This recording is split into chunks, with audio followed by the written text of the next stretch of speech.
Me presento, soy Silvia Bernatené, decana de la Escuela de Humanidades de la Universidad Nacional de San Martín.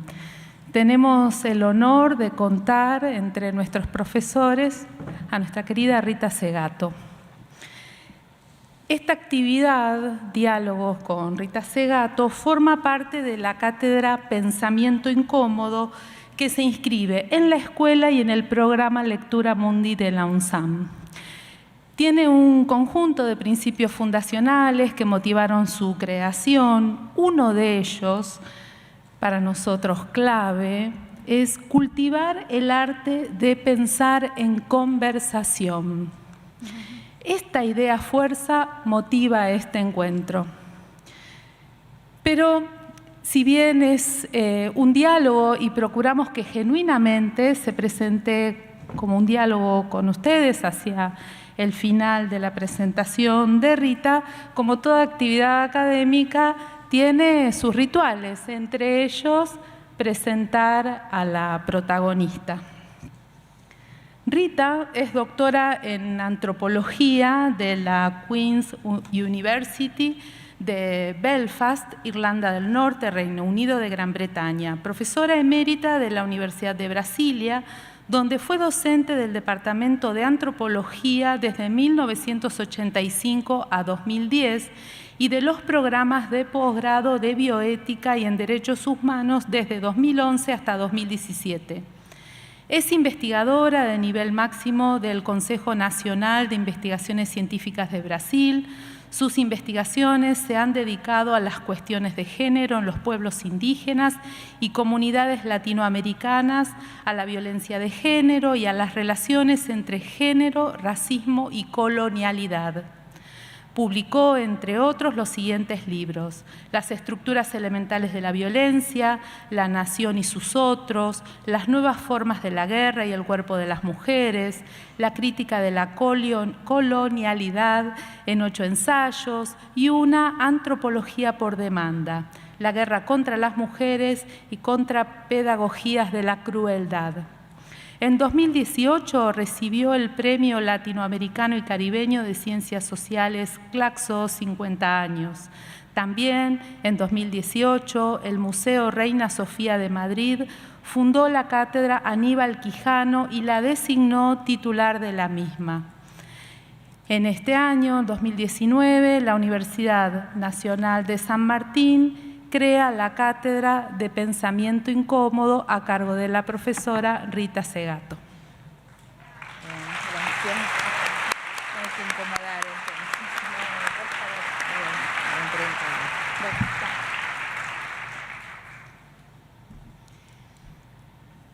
entonces. Bueno, muchas gracias por estar aquí. Para ser sincera, debo decir que estoy muy decepcionada, porque pensé que hoy no iba a venir nadie, o que iban a venir muy pocas personas y íbamos a poder tener una conversación íntima, o sea, más próxima, más... Bueno, perdónenme la sinceridad, ¿no? Que vengo trabajando bastante duro estos días y es una exposición muy grande y siempre me digo, en algún momento voy a dar una resbalada y me voy a equivocar feo, y ahí todo el amor que mucha gente manifiesta por mí acá, al estar presentes en un día como hoy, en la calle, las personas que me encuentro y que me saludan, que son cada vez más, de todas las clases, de todos los colores, hombres y mujeres.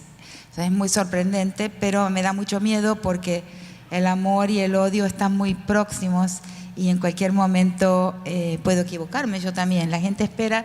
He descubierto que el público argentino es muy mesiánico, ¿no? ¿Qué quiere decir esto? Que la gente espera la existencia de un Mesías, de alguien que guíe. Es un público caudillista. Me estoy poniendo ya, entrando en calor. Es un público un poco caudillista. Entonces, que busca que alguien le traspase las revelaciones, o sea, que le dé forma al futuro, que es un poco lo que creo que es el papel de las palabras, de las humanidades, ¿no? Creo, como he dicho otras veces, que nos dicen, por ejemplo, los evaluadores académicos, ¿no? La CONEAU, sí, en Brasil es la CAPES, ¿no?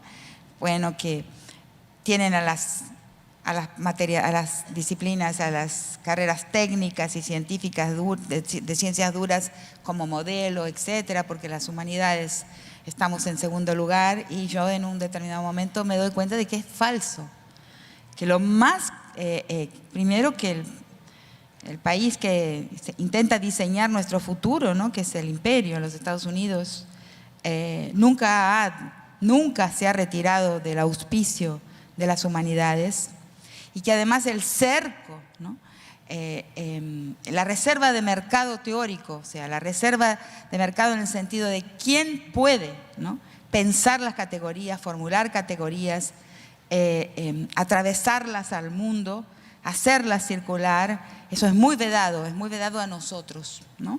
Y de cierta forma también los profesores universitarios hemos colaborado con esto, de la manera en que en mi discurso inaugural, de una forma muy rápida, muy compacta, intenté atravesar al público, decirles que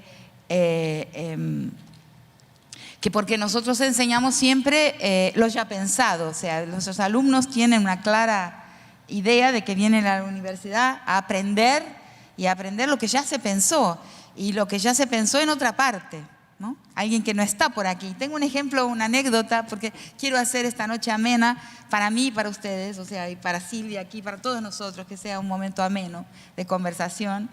Cuando cuento esto me viene a la cabeza algo que le pasó a mi compañero Tucuta allá en Tilcara, en el café de Tucuta. Un día había un seminario, hace algunos años, hará unos 7 años, un seminario en el Instituto Tilcara, que es un instituto de la UBA, donde se ofrecen varios seminarios a los cuales vienen estudiantes de muchos lugares del país, y estaban reunidos en el café, y Tucuta a veces habla de mí cuando está con nostalgia de mi persona, ¿no?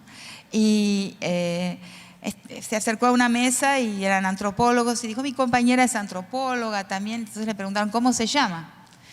Y él dice: se llama Rita Segato. Y le dijeron: ¿pero cómo? ¿Esa mujer está viva? Porque yo todavía casi no andaba por acá, estaba muy poco en el país. Esa mujer está viva. Pero para mí este es un claro ejemplo de que quien escribió y a quien lee nuestros estudiantes no puede estar entre nosotros. No es una persona común y corriente, claro, que está haciendo las mismas cosas en los mismos espacios. Está siempre en otro espacio. En general está en el norte, o está en Europa, o está muerta, ¿no? Entonces, para mí eso muestra muy bien esa imagen con que formamos a nuestros estudiantes, de que el autor, el pensador, ¿no?, aquel forjador de conceptos, de categorías en este campo, que es el campo de las humanidades, no puede estar cerca de nosotros. Eso es un resultado, un síntoma de la colonialidad del saber, ¿no? Piénsenlo y se van a dar cuenta de cómo es un síntoma de la colonialidad del saber. O sea, el pensador tiene que estar en otra parte, ¿no? De alguna manera está del lado de los colonizadores, no está del lado de nosotros, que estamos destinados a consumir conceptos y categorías. Y eso es el efecto de una veda, o sea, de un control de mercado,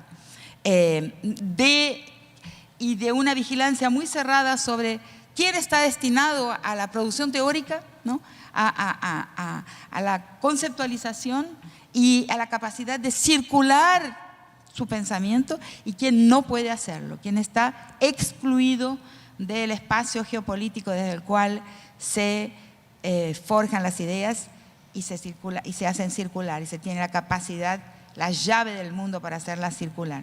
Entonces, ¿por qué? Porque las humanidades, este campo donde el intelectual es un donador de palabras, es alguien cuya ocupación es crear nombres para la experiencia. Y ahí está la falla de cómo enseñamos, porque tenemos que enseñar a la gente que está autorizada. Eso también lo quise decir en mi discurso inaugural, que autorización y autoría son palabras que tienen la misma raíz etimológica. Entonces, para ser autor es necesario autorizarse. ¿Y cómo es difícil autorizarse? Es decir, ¿cómo es difícil autorizarse? Hasta para estar aquí, hasta para hablar. Nos cuesta, es un agujero en la barriga, un nudo en el estómago, no sé cómo le llaman ustedes al nerviosismo. Voy a hablar y voy a colocar mi pensamiento. Nos cuesta mucho, una responsabilidad enorme, extrema. Entonces, las humanidades, con su producción de nombres, es la que va a dar forma al futuro. Los nombres, las categorías que circulan planetariamente, lo que hacen es formatear la manera en que camina la historia, la manera en que la historia se va a desarrollar. Por eso es un terreno de actividad, es un campo tan custodiado, y como digo en mi ensayo sobre Aníbal Quijano, son muy pocas las construcciones teóricas del sur, o sea, de nuestro mundo. Me refiero aquí no solamente al sur. El sur es una noción un poco problemática. Me refiero a las lenguas no hegemónicas, porque de alguna forma muchos de los autores hindúes y africanos, que hablan desde el sur también y desde la experiencia colonial, pero escriben en las lenguas hegemónicas, escriben en inglés y en francés. Y ya hay una diferencia con relación a nuestro mundo, en que aunque los españoles se ufanan mucho de estar del lado de allá del Atlántico, pero son sur también, porque escriben en una lengua que también no atraviesa. Los otros días estuve en la Universidad Complutense dando 2 conferencias y les pregunté, díganme una categoría, un concepto de las humanidades, o sea, de las ciencias humanas, sean estas las ciencias sociales, sean estas la psicología, la filosofía, que en este siglo XIX y en la segunda parte del siglo XX hayan atravesado la frontera norte-sur en sentido contrario. Una categoría española, de la península imperial supuestamente. Nadie, pues capaz, incluso si hay alguien del público que pueda decirme una categoría en español peninsular que haya atravesado la frontera norte-sur, de sur a norte, le agradeceré, porque estoy buscando esa respuesta y no la encuentro. Quiere decir que estamos del mismo lado geopolítico, ¿no? Estamos del mismo lado, nuestra imposibilidad de universalización es la misma. ¿Entienden lo que estoy queriendo decir? Esas cosas parecen que son importantes porque nos ayudan a tener plena conciencia de qué lugar hablamos, dónde estamos, ¿no? Y dónde está nuestra lengua también, ¿no? Que es de alguna forma el tema de esta Feria del Libro, ¿no? Entonces, las humanidades, el pensar, el autorizarse a crear, a poner los nombres, ¿no? A nombrar la experiencia. Entonces, cuando un nombre es bueno, yo uso la alegoría ahora de la imagen de la botella, ¿no? De la botella a la que se le pone un pergamino adentro y se tira al mar, ¿no? Cuando los nombres bien puestos, o sea, cuando un nombre designa algo que necesita ser nombrado y no está nombrado. Por ejemplo, mandato de masculinidad, pedagogía de la crueldad. Uno coloca un nombre, algo que la gente inmediatamente entiende, porque está nombrando algo que es próximo de su experiencia.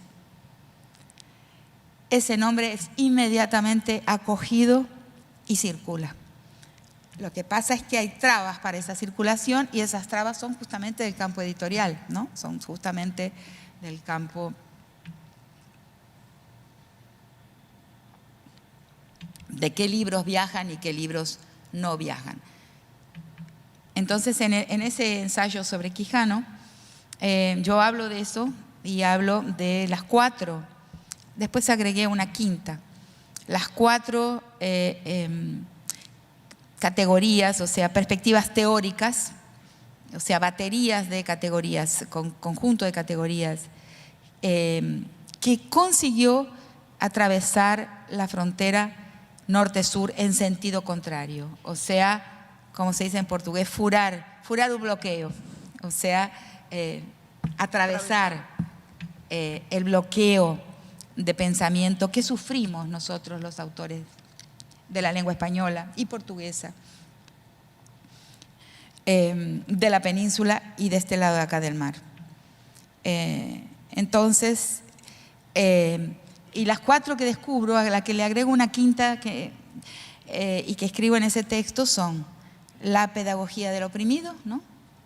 Paulo Freire, ¿no? La teología de la libertación, considerándola un campo teórico también. La teoría de la dependencia y la crítica de la colonialidad, la perspectiva de la colonialidad del poder de Aníbal Quijano. Y al final alguien me hizo notar que había una que no estaba nombrada ahí, que es el teatro del oprimido de Boal, o sea, el teatro popular. Pero no son, piensen y no se encuentra otra. Y justo son perspectivas teóricas en que no posamos de ser norte, no estamos queriendo ser el norte, hablamos desde acá. En esas son las más próximas a la realidad de los pueblos y del sufrimiento de los pueblos, no solo del sufrimiento, también del júbilo de los pueblos. No, mi perspectiva nunca es victimista. Son justamente las 5 perspectivas, propuestas teórico-políticas que no pretenden, ¿no?, ser especialistas ni en Freud, ni en la teoría marxista, ni en los grandes autores, ni ser especialistas en Weber, o como hay mucha gente que hasta hoy escribe tesis sobre Weber, o sea, ni sobre los grandes autores de la teoría del norte, la teoría sociológica, antropológica, ni son los especialistas en los clásicos de la antropología. No, son los autores que han trabajado colocando nombres a al mundo de la vida nuestro, o sea, a nuestro contexto existencial. Esos autores que son leídos en el norte y no son leídos como dadores de datos, porque esa es otra cosa. El norte de las lenguas inglesa y francesa, claro, consumen datos producidos por acá, pero no consumen la teoría producida por acá. O sea, nos niegan, nos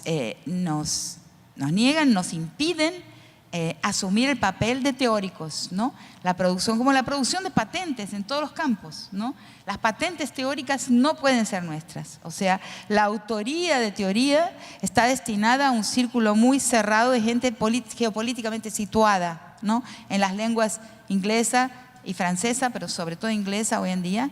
Y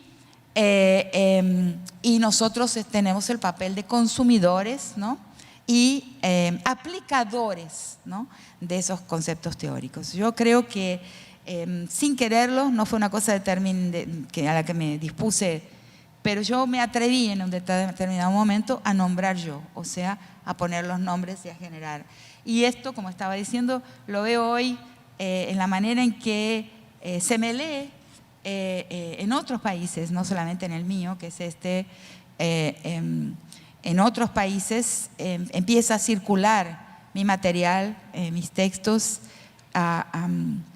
Lo veo como una botella arrojada al mar que llegó a la otra playa. O sea, que alguien la encontró, la descorchó y leyó el pergamino que iba adentro. Es para mí milagroso y sorprendente, ¿no? Muy, muy sorprendente el hecho de que las personas, en que me encuentre con personas que usan las palabras mías. Los otros días, para amenizar un poco más, fui justamente con Tucuta, fuimos a una marcha el 8 de marzo en Córdoba hace unos 2 años. Entonces, adelante nuestro iba una muchacha en medio de la marcha en una bicicleta y tenía un cartel que decía: la prohibición del aborto es una violación de Estado. Y decía, ¡ay, es mía! Porque, claro, porque las ideas... y eso lo pensé mucho en mi amistad, en mi larga amistad durante la última década de la vida de Aníbal Quijano, cómo sufría por la toma de sus categorías, que son muy potentes y que están una cantidad de autores, Negri, Hart, Boaventura, y también Dussel, grandes autores que consideramos grandes autores, aparecen todo el tiempo categorías de Quijano en sus escritos, en sus páginas, a veces sin siquiera reconocer la autoría, y conocí muy de cerca el dolor de Quijano por esa apropiación. Y yo decía, pero ¿por qué? ¿Qué sufrimiento es ese? y consigo darle un nombre justamente en el ensayo sobre Aníbal Quijano, en el libro La crítica de la colonialidad en 8 ensayos. Una idea, una palabra de uno, no es una propiedad, pero es un hijo, es una hija, es algo parido, es algo gestado en el cuerpo de uno.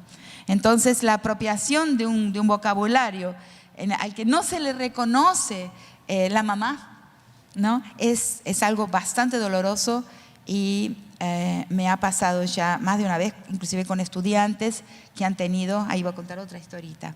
Entonces, bueno, me acerco a la muchacha de la bicicleta y le digo, ay, qué buena esa frase que usted tiene. Genial, buenísima, genial. ¿De dónde la sacó? Y me mira así y me dice, de usted.